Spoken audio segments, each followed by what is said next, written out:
राधे राधे। आज हम जानेंगे मोहिनी एकादशी की व्रत कथा।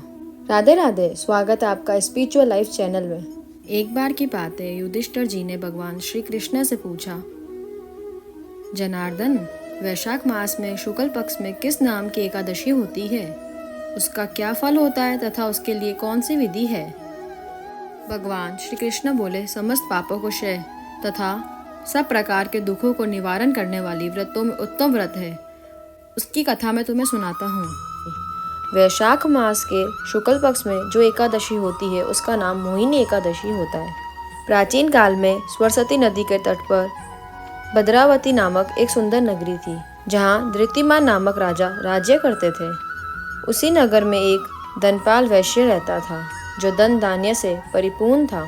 वह सदा पुण्य कार्यों में ही लगा रहता था। दूसरों के लिए पौधशाला, कुआं, मठ, बगीचा, घर, भोजनालय आदि बनवाया करता था। भगवान श्री विष्णु की भक्ति में उसका हार्दिक अनुराग था। वह सदा शांत रह के भगवान की भक्ति में लीन रहता था। उसके 5 पुत्र थे, सुमना, सद्बुद्धि, मेधावी, श्रीकृत और दृष्ट बुद्धि। दृष्ट बुद्धि 5वां था। वह सदा बड़े बड़े पापों में लगा रहता था।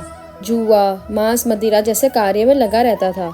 वह वैश्याओं से मिलने के लिए लालायित रहता था। उसकी बुद्धि न तो देवताओं की पूजा में लगती थी और न ही पितरों की। वह दुष्ट आत्मा अन्याय के मार्ग पर चलकर पिता का धन बर्बाद किया करता था। एक दिन वह वैश्या के साथ चौराहे पर घूम रहा था। तब उसके पिता ने उसे देखकर उसको घर से बाहर निकाल दिया तथा बंधु बांधवों ने भी उसका परित्याग कर दिया। उसने अपना सारा धन वैश्याओं पे खर्च कर दिया। अब वह दिन रात दुख और शोक में डूबा तथा कष्ट पर कष्ट उठाता हुआ इधर उधर भटकने लगा।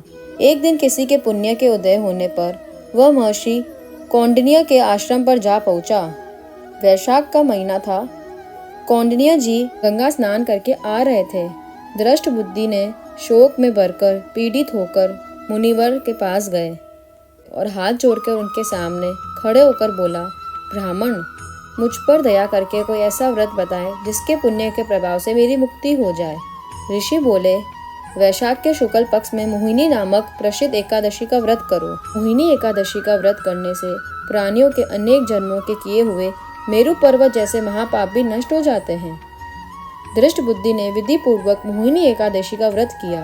इस व्रत के प्रभाव से वह निष्पाप हो गया और दिव्य देह धारण कर गरुड़ पर बैठकर श्री विष्णु धाम को चला गया। इस प्रकार यह मोहिनी एकादशी का व्रत उत्तम है। इसके पढ़ने और सुनने से शस्त्र गोदान का फल मिलता है। यह एकादशी सब पापों को हरने वाली और उत्तम बताई गई है। इसके व्रत के प्रभाव से मनुष्य मोह जाल और पातक समूह से छुटकारा पा जाता है। राधे राधे। अगर आपको हमारी जानकारी अच्छी लगी हो तो हमारे साथ इसी तरह जुड़े रहने के लिए सब्सक्राइब और लाइक कीजिए। राधे राधे।